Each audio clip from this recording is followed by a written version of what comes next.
celebra nuestros 25 años con la tercera temporada de Colofón, un podcast de Fundación La Fuente en el que conversamos con personas que aman los libros y transmiten el placer de la lectura.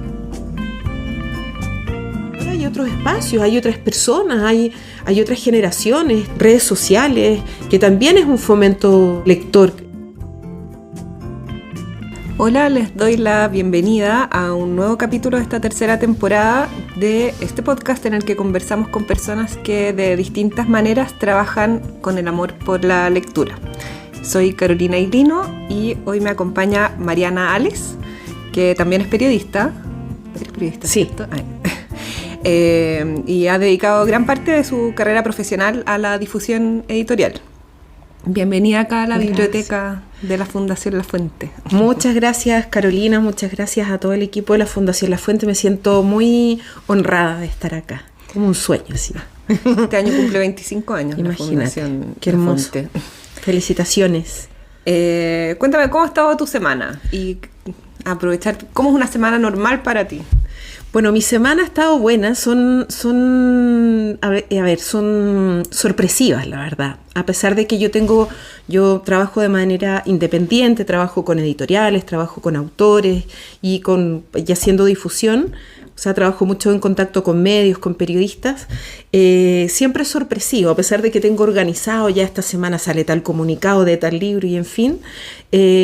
Siempre van sucediendo cosas y además van apareciendo personas. Así que siempre tiene momentos muy bonitos. Esta semana ha sido entretenida, ha sido bonita. De lecturas también, de conversaciones. Esto es la gracia que tiene este trabajo también, que en el fondo es yo siempre creo que todo tiene difusión, ¿no? Cualquier producto, pero la gracia, lo que a mí me apasiona de los libros es que tienen vida. Entonces están los autores, están los periodistas y tú logras generar también conversaciones y fluyen emociones y eso es muy bonito, así que una buena semana. Y qué mejor concluirle con esto, ¿no? ¿Y trabajas en oficina, trabajas en tu casa? ¿Cómo es tu...? Tengo una casa, tengo la suerte de tener una oficina en mi casa, así como formal, la que cierro el día viernes y no la abro hasta el lunes. Sí, me organizo bien, con pizarra, con todo ahí muy, muy organizado. Así que sí, trabajo ahí en mi casa, pero con un horario, parto tempranito. ¿Qué momentos tienes para la lectura? Porque dado que mencionaste que ha sido una semana de lecturas. La verdad, tengo menos de lo que quisiera, ¿ya? Porque, bueno, en la semana tengo que hacer mucha gestión de prensa, o sea, es decir, contactar a periodistas, ofrecer libros, coordinar entrevistas, avisarle al autor, difundir también, entonces, y escribir también comunicados o a veces también hacer entrevistas. Entonces, claro, tengo menos tiempo del que quisiera. Te va a dar risa, pero bueno, yo me baño en tina y no todos los días, por supuesto, me ducho, ¿no? Sí, todos los días me ducho, pero la tina para mí, desde mi infancia, ha sido un lugar especial y leo en la tina. Entonces, ahí me doy espacio así como de 1 hora y ahí leo, pero como loca y avanzo bastante porque leo muy rápido también. Entonces... leo ahí o de repente en traslados si tengo reuniones y voy en metro, por ejemplo. A veces en los tacos también, si voy manejando también. Pero cuando el auto está detenido, por supuesto, aprovecho de leer. Y bueno, ya algunas noches, pero ahí me cuesta un poco más porque estoy como más cansada ya. ¿Y cómo supiste que lees rápido? Porque me di cuenta comentando con otra gente o cuando voy, no sé, estoy, por ejemplo, en vacaciones y voy con alguna amiga o amigos, en fin, y cada uno lee y yo me puedo leer y yo me doy cuenta que evidentemente me leí un libro, no sé, de 300 páginas en un día, claro, con dedicación exclusiva, sí, pues, o sea, no trabajando. Ajá. Y claro, leo rápido. Desde niña que quizás por ansiosa, como de saber el final, pero desde muy chica he leído rápido. Qué suerte, un superpoder encuentro. Bueno, hay libros, eso sí, Carolina, que son necesarios como de detenerse, que hay que reflexionar un poco, como de cantar alguna frase, y ahí sí me tomo más tiempo. Y hablando ya de formas Ya. de lectura, en esta temporada estoy haciendo una especie de cuestionario. Ya, démosle. Cuéntame si tienes libros en tu velador. Tengo libros en una mesa al lado del velador porque el velador es un poco pequeño, entonces no caben todos los libros. Entonces tengo una mesita donde tengo libros que, sobre todo, claro, libros que tengo que leer por trabajo, para hacer difusión. Libros también que de repente, me regalan o me mandan de alguna editorial y que también eso, claro, es parte de trabajo también. Y tengo menos de lo que quisiera de lecturas así como elegidas. Ahora no quiere decir que esos libros que son por trabajo sean malos o fomes, no, para nada. Me sorprendo muchas veces. Pero claro, esas lecturas así como que me he comprado el libro en una feria, los tengo guardados para el verano. ¿Los guardas en algún lugar Sí, especial? como que los sí, sí. Crece mucho, me imagino, esa cantidad de Sí, libros. ¿No? son como 20 a fin de año, yo creo. Sí. ¿Y lees libros propios, los compras los libros, sacas Sí. de bibliotecas, prestas tus libros, pides prestados? ¿Cómo es esto? Trato de no pedir prestado, la verdad. Prefiero comprármelo. Porque también tengo, no sé, como ese respeto a la editorial, al autor. Entonces me siento, o sea, sí, claro, compro. La verdad es que compro. Compro y regalo también a veces cuando he leído y también regalo libros.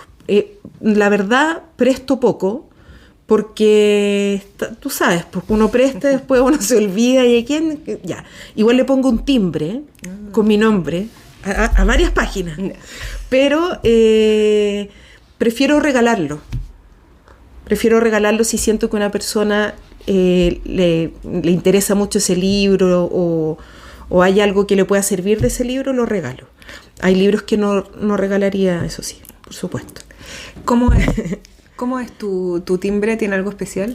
Mira, el timbre me lo hicieron en el Museo Taller, que es un museo que está en el barrio Yungay, que tiene como distintas disciplinas, carpintería, creo que, ¿cómo se llama? Bueno, se me olvidó. Pero también hacen esta cosa como de timbres, se me olvidó el nombre, pero había un señor que trabajó en una imprenta, así como el primero casi de Chile, un señor que se mantiene muy bien, pero es muy viejito, y él me hizo el timbre y dice ahí, mi nombre nomás, sí, bien simple. Sí. Hicimos un video que va a salir ¿Ya? próximamente en una serie que Laboratorio Narrativo se llama, y hicimos un capítulo Ahí, en es que el es Museo precioso. Taller, en toda la parte del área de impresión Eso, el área de impresión. Es que era muy precioso. impresionante las máquinas esas, me imagino que era la linotipia. ¿Y no te hicieron ahí tu timbre? Tienes que ir a pedirlo. No pedí, es que no Tienes que- estaba, me hablaron del ¿Ya? caballero, pero no No estaba estaba. el día, y la máquina era muy compleja de usar, entonces la otra persona que imposible. usaba todas las otras decía que él estaba como en proceso todavía Sí. de aprender a usar esa, Sí. Sí. máquina, que era muy específica, compleja, lo ocupa y solo que- él. porque es como la máquina que funde el metal, Es impresionante. lo funde, imprime, como que hace Sí. todo el proceso. Qué lindo entonces el timbre. Sí. Pero entonces más o menos nuevo. ¿Y antes tenías otro? ¿O? No, antes le ponía mi nombre escrito a mano. Sí, y a veces lo pasaba así y sin nombre. ¿Y rayas los libros? No. ¿Marcas? ¿Haces No, sí tengo una mala costumbre que es doblar la hoja. Sí, para marcar, por ejemplo, cosas así, frases que me interesan, pero no los rayo. Quizás cuando niña pienso a lo mejor, pero no sé, le tengo como un respeto a los libros, como solo los meto a la tina, nada más. Claro, ahí se arrugan un poco, pero no se rayan. Cuéntame ahora cómo empezó tu amor por los libros. ¿Se empezó de niña? ¿Empezó cuando empezaste a trabajar? ¿Cómo De niña, totalmente de niña. Siento como que nací con ese amor. Mis papás tenían muchos libros. Mi papá es escritor, mi mamá era educadora de párvulos, pero no pudo trabajar mucho siendo educadora, pero yo creo que en la casa a ambos les importaba tener libros. Entonces tuve la suerte junto con mis hermanos, de tener mucho acceso a libros. Entonces, primero libros, había unos libros que eran antiguos de tapa dura de mi mamá, con hoja como de roneo, con unas ilustraciones sin pintar, que los pinté todos, todos. Sí, mi mamá se enojó un poquito, claro, y ahí, o sea, sí, siempre amé los libros. Y recuerdo una situación muy especial, en que estaba muy aburrida un día en la mañana, un día domingo, y mis papás dormían, no había la posibilidad de tele en ese momento, porque no había tele, o sea, había una tele, pero no había nada a esa hora. Y entonces bajé y dije, bueno, aquí está lleno de libros, yo veo que mis papás no hablan cuando leen, o sea, debe ser muy entretenido. Y me ubiqué, yo tenía como 7 años, y agarré papelucho y me lo llevé y me lo leí en esa mañana, eran 100 páginas. Y ahí yo soy un poco competitiva, parece, entonces dije, leí súper rápido, y llegué a contarle a mis compañeras del colegio, y ahí empecé a leer más y más. Y sacaba muchos libros de la biblioteca del colegio. Me encantaba ir en los recreos a ver y leer. ¿Y después estudiaste periodismo? ¿Cómo empezó Sí, estudié periodismo. Nunca imaginé en realidad en qué iba a trabajar. Yo allí había sido recién mamá, era muy joven, entonces la verdad es que lo único que quería era trabajar para poder independizarme yo y mi hija. Entonces, claro, como que no tenía un imaginario. Lo que sí sabía, que los medios no me gustaban tanto. A mí más bien me gustaba la radio, me gustaba el teatro. Yo quería estudiar teatro en realidad, pero bueno, entré a periodismo, dije, bueno, quizás me puede ir mejor, ¿ya? No sé, bueno. Y los prejuicios también, pues, de uno, ¿no? Con algunas profesiones. Se veía como una carrera más segura. Más segura, porque el papá de mi hija era músico, entonces yo dije, bueno, me voy a sacrificar. Pero en realidad fue fantástico, lo pasé muy bien estudiando. ¿Y qué me preguntaste? Perdona. ¿Cómo empezaste? ¿Cómo llegaste de ya, estudiar claro. Entonces a los un día, bueno, yo estaba buscando trabajo, empecé a hacerle prensa a un grupo de música infantil, como que era una amiga de mi mamá que tocaba ahí. Y un día me llama la Patricia Verdugo, que era muy amiga de mi papá, y ella publicaba con Catalonia, y me dice, o sea, Catalonia que acababa de nacer hace un mes, no sé. Entonces me dice, oye, Marianita, están buscando una periodista, anda a ver. Entonces fui a hablar con Arturo Infante, había otra persona también ahí postulando, bueno, quedé yo. Me dijeron que había así como archivos y base de datos, no había nada, ¿sí? Y bueno, empezamos ahí. Digo empezamos porque ese mes se presentaban los 6 primeros libros de Catalonia. Entonces ahí empecé mi trabajo de difusión. No había mucho internet, o sea, había, pero no había muchos medios. Entonces me fui al kiosco de la esquina, así como al señor, por favor, déjeme ver quiénes son así el número de teléfono, y empecé a armar mi base de datos. Así fue. Y me encantó porque bueno, mi papá y mi mamá tenían una editorial cuando yo era chica. Nunca me involucré, pero veía los libros. O sea, era como parte de mi ser, esto de los libros. Totalmente. Y luego, ¿cómo siguió tu carrera? Yo sé que has hecho, o sea, además de difusión de editoriales, has hecho series de videos también, muchas entrevistas. No sé si quizás es difícil elegir, pero ¿qué hitos quizás podrías contar? Bueno, yo creo que igual o sea, el haber trabajado en varias editoriales durante, o sea, como, no fueron tantos años, fueron como 9 años más o menos. Claro, ahí aprendí muchísimo de todo el sistema del libro, o sea, cómo trabaja una editorial, cómo el tema del trabajo, como la producción editorial. También aprendí mucho de la cantidad de, no sé, la tirada, el papel, el tipo de papel, la imprenta, cómo se eligen los títulos, cómo trabajar con un autor, como que observé todo ese proceso. Entonces creo que eso fue un hito en general muy bueno para mí.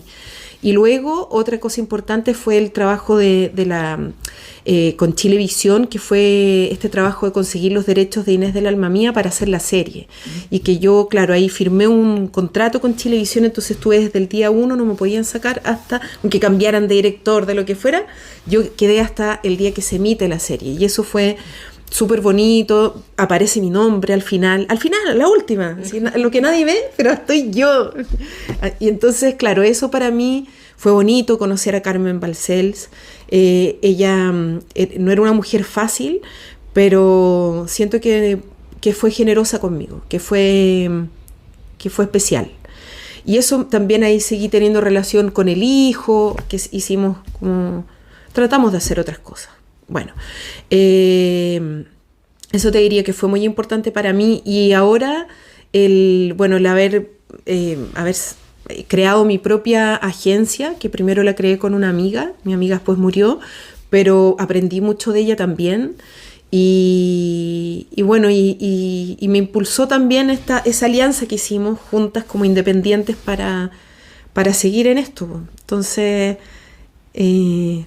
sí, pues como que vivo apasionadamente cada momento. En realidad, como que la vida es un hito. Ay, la frase. La vida es un hito. Háblame de Mujeres con Cuento. Mujeres con Cuento. Ese proyecto, ese fue un fondo del libro Mujeres con Cuento, apasionadas por la lectura.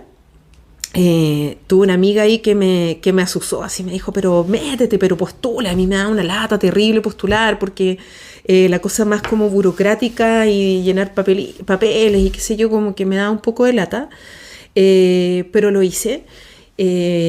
Y bueno, resultó, y ese programa eran 16 capítulos que se transmitieron, ya no recuerdo bien el año, creo que el 2021, porque estábamos todavía en pandemia.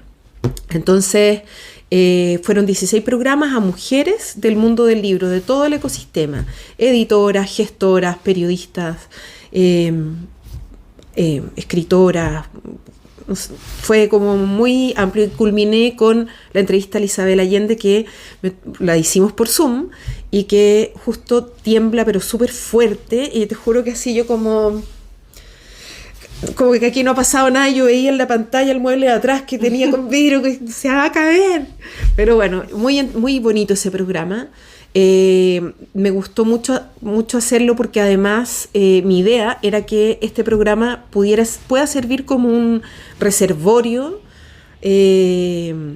para nuevas generaciones también, y que puedan buscar, mira, así se trabajaba, así era mira, la dueña de la editorial La Manuta, wow, que es la primera editorial infantil de Chile, y cómo trabajaron, cómo la crearon de su propia voz, por ejemplo. Sí, pues, o no sé, la Paulina Jara, que es una escritora que a mí me encanta, que tiene como la magia así como en la sangre, ver su casa, eso es muy bonito. Entonces siento que, de hecho, una bibliotecaria me dijo que usaban el programa para mostrárselo a los niños en las clases como en las visitas a la biblioteca. Entonces eso es súper bonito para mí. Ahora, ¿tienes algún nuevo tipo de proyecto? ¿Siempre tienes que estar buscando como formatos distintos o no tan así? La verdad es que me he dedicado más bien a hacer difusión de libros. Y como ya he generado relación con muchos medios, algunos medios me permiten mandarles entrevistas y poder hacer entrevistas. Por ejemplo, con Presenza, que es una agencia internacional de noticias, ahí hago unas entrevistas y se suben a YouTube. Es bien sencillo, no tiene una edición ni nada, pero es como buscar esta conversación y como lo que haces tú, así que vaya fluyendo. ¿Y cómo has visto la evolución, o no sé si evolución será la palabra, quizás es casi lo contrario, de la prensa cultural literaria en estos años? Mira, qué interesante tu pregunta, porque estuve en un encuentro que se llama Contec, que se hizo en mayo, en la estación Mapocho, que lo organiza la Feria de Frankfurt, junto con el Ministerio de Cultura, y vinieron varios editores de todo el mundo, de Egipto, de México, Dinamarca, en fin, y conversaron sobre este tema en una de las mesas, y me pareció que, claro, todos opinaban, o sea, como que la pregunta fue, los medios se han acabado, ya no hay espacios literarios, y yo siento que no es así.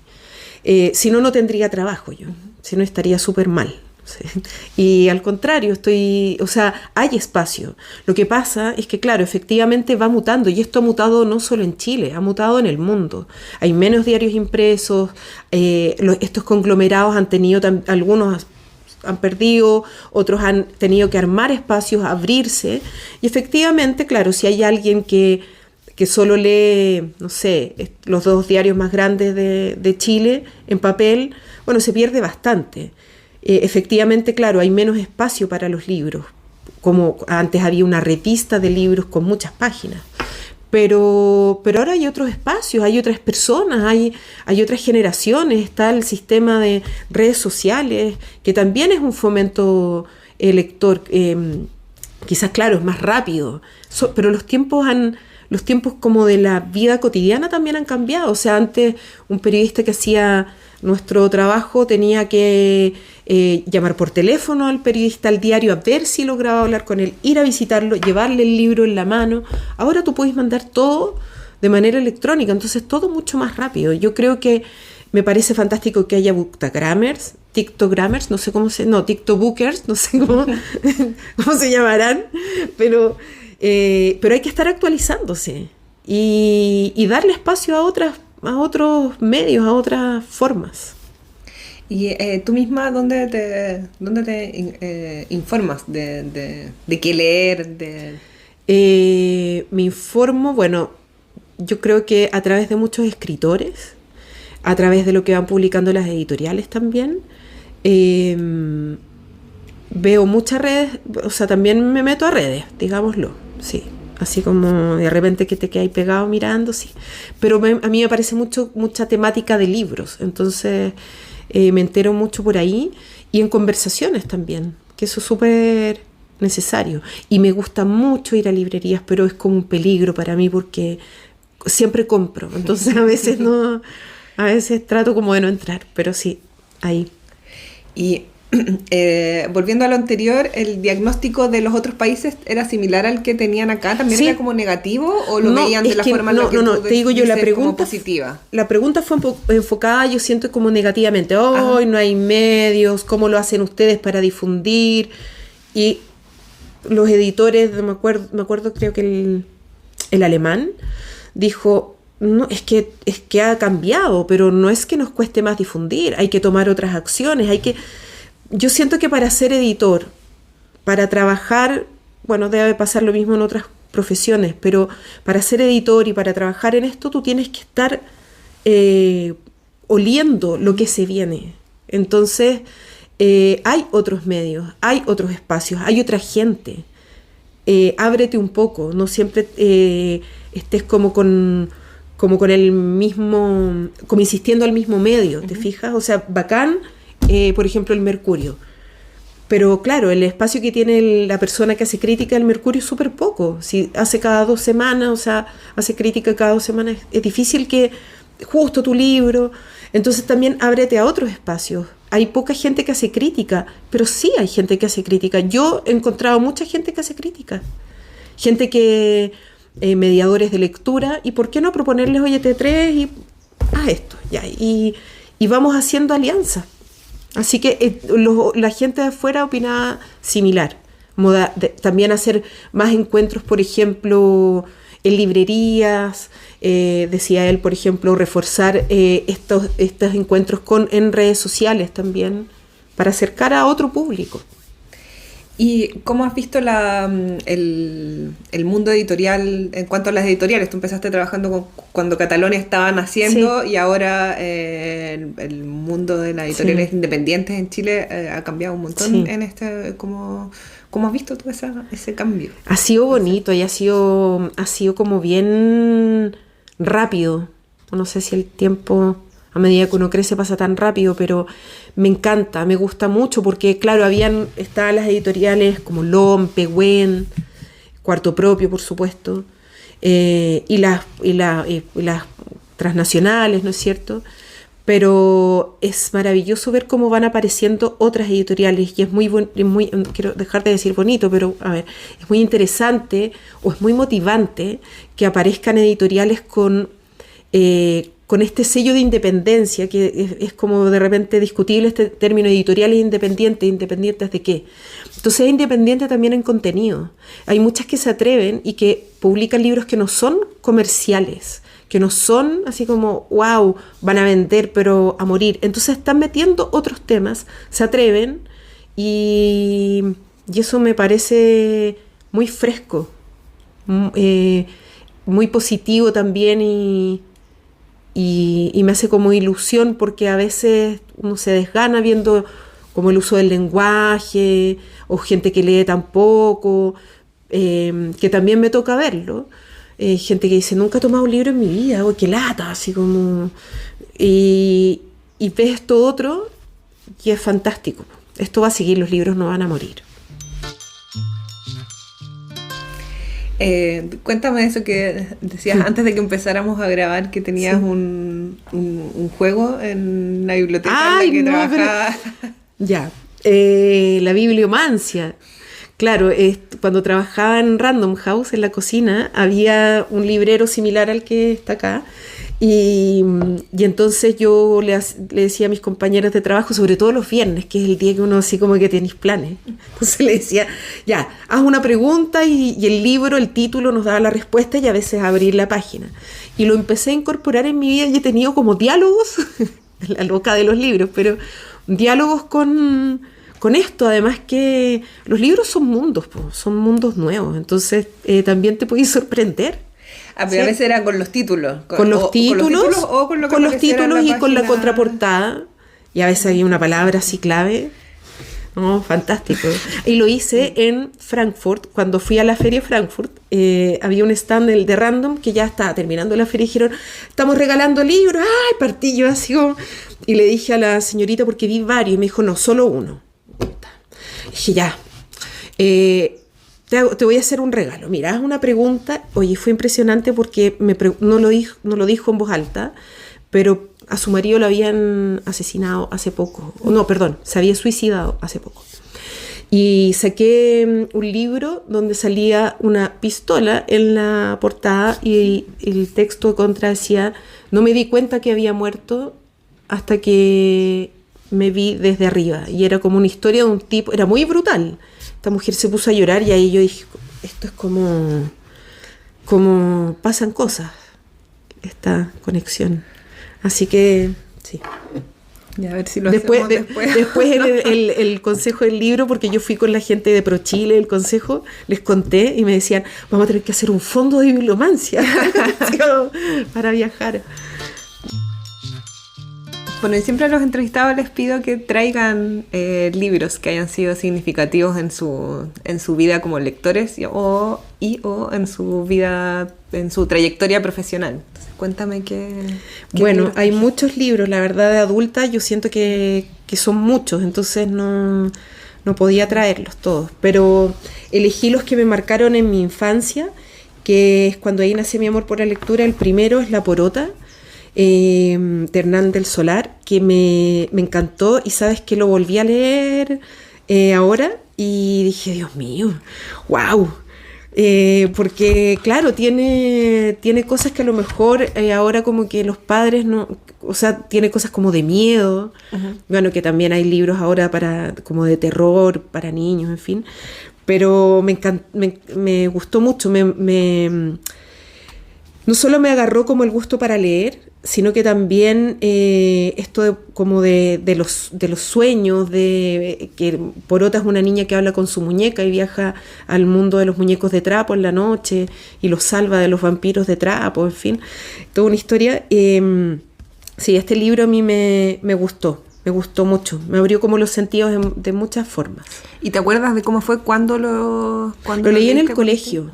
Lo leí en el colegio y me encantó por la cantidad, y ahí me di cuenta por qué tipo de libros me gustan, y que le gustan a los niños, yo creo, como los detalles, y se puso el vestido y los zapatitos y cómo estaba vestida la muñeca, me acuerdo que me gustó mucho. Nos hicieron una prueba del libro, me fue bien.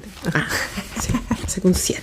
No me acuerdo, pero lo importante es que sí, que me encantó y además justo me regalaron una muñeca y le puse el nombre de la muñeca La Porota, entonces me creía un poco la porota. Lo que pasa cuando cuando los niños o niñas, bueno, hay gente adulta también que ve películas y que se siente muy interpretado por el protagonista. Bueno, luego, este libro Martini, que es una serie, una colección de Francia, en mi colegio, en algún tiempo, ya cuando yo ya entré a segundo básico, se dejó de ser así como francés absoluto. Entonces, pero este libro me gustaba mucho esta colección. Lo encontré en otro lugar, no me lo llevé del colegio, ¿sí? De la biblioteca, sí me lo robé. No, lo compré en otro país, me acuerdo, creo que... Bueno, y la cosa es que me gustaba mucho por las imágenes, por las ilustraciones, eran muy bonitas, como modernas para esa época, para lo que se hacía en Chile. Y luego, y me trae recuerdos de la biblioteca del colegio. ¿Cómo era tu biblioteca? Era muy cálida y recuerdo que yo me sentaba en el suelo y acumulaba la máxima cantidad y tenía que decidir entre jueves y viernes qué libros me iba a llevar para el fin de semana y tenía una de estas atrás de los libros, ¿no es cierto? Este carnet, bueno, y mi carnet de biblioteca me duraba poco porque pedía muchos libros, sí. Y me gustaba ir a los recreos, no sé, bonitos recuerdos. Y las Crónicas de Narnia, que los leí ya siendo bastante más grande que la típica edad en que uno lo leería. Este libro me encantó. A mí me gusta, ya me doy cuenta viendo esto, como esto de poder viajar a otros mundos. Como la Porota que viajaba con su muñeca, acá estos niños van a otro mundo.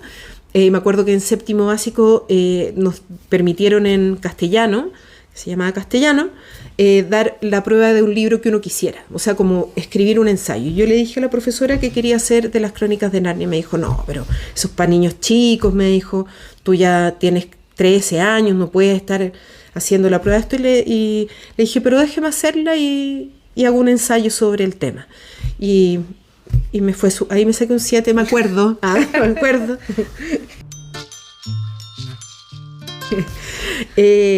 Después leí la Odisea, que este es otro libro que yo dije, no, qué lata, así como que me imaginé un clásico fome. Me encantó. También ahí hice un trabajo como de análisis. Me encantó mucho. Y tengo una historia muy chistosa. Bueno, ahora mi hija se ríe. Tiene esto de una biblioteca porque mi papá se fanatizó y nos hizo una biblioteca en la casa. Entonces le puso sello a todos los libros. Yo trabajé, de hecho, me pagó para hacer este trabajo. Para hacer para catalogarlo. Claro, para catalogarlo. Claro, entonces se le ponía el número. Sí. Después me aburrí, la verdad. Entonces ya hice yo, porque con los libros infantiles bien, pero ya revistas me dio mucha lata. Bueno, y ¿Cómo este libro, Cuentos Chilenos, de Blanca Santa Cruz Osa, me gustó mucho también. Nos hicieron una prueba y se me ocurrió leérselo a mi hija, leerle un cuento y ella... ¿Ahora antes de venir para acá? No, mi hija tiene 28 años, entonces esto fue hace muchos años, de haber tenido ella como unos 7. Yo consideré que ella estaba grande para... O sea, si este libro yo lo leí en segundo básico. Bueno, la cosa es que le empecé a leer un cuento donde una madrastra le saca los ojos a su hijastra y la maltrata, pero horrible. Y me dijo, me dijo, detente, que es ubicada, me dijo, ¿cómo es posible que me puedas leer algo así? Ella hablaba muy bien, porque se escribió como entre adultos. Entonces, ¿pero por qué? Es horrible, me dijo. Se puso a llorar como el maltrato. Y yo dije, chuta, claro. Otras generaciones, ¿no? Pero estos libros, este era mío, así, mío. ¿Y trajiste puros libros de tu infancia porque sí, es una época que te marcó especialmente, o son los libros que atesoras de forma especial? Son libros los atesoro en forma especial, están en un lugar especial, y también porque me marcaron yo creo que mi forma también un poco de ver el mundo, de esto de la magia, la creatividad, Lo apliqué mucho en la vida, no el cuento de sacarle el ojo a nadie, por supuesto. He sido madrastra, pero una buena. Entonces, claro, esto como de soñar, de crear, de que no hay imposibles, como que me gusta como forma de vivir también. Siempre pido también que lean algún párrafo de alguno para Vamos a leer. terminar. Vamos a leer a ver. Chuta, no, ya. Yo sé que tú me lo dijiste ahora, pero yo me voy a hacer como la sorprendida. Ya. Puedes pensarlo o puedes aplicar el método de la bibliomancia. Qué buena idea, ya vamos, ya. ¿Qué es eso?, preguntó. Son los faroles del coche, respondió Mimí. En efecto, había un coche minúsculo arrastrado por unos caballos de trapo. Junto a la portezuela aguardaba un cochero gordo, cubierto de gruesas pieles. Se inclinó profundamente al ver a Mimí, y apenas ambos subieron en el coche, les tendió unas pieles muy abrigadoras. Después les colocó sobre las piernas otra piel suavísima. Subió en el pescante, azotó a los caballos y el coche partió. Sonaron unas campanillas agudas. «¿Nos oirán los de la casa?», dijo Porota. «No, estas campanillas no las oye la gente. Son campanillas para muñecos y para los habitantes de la noche. No temas, Porota. Nadie nos ha visto partir y nadie nos verá llegar». Esto fue Colofón, un podcast de Fundación La Fuente.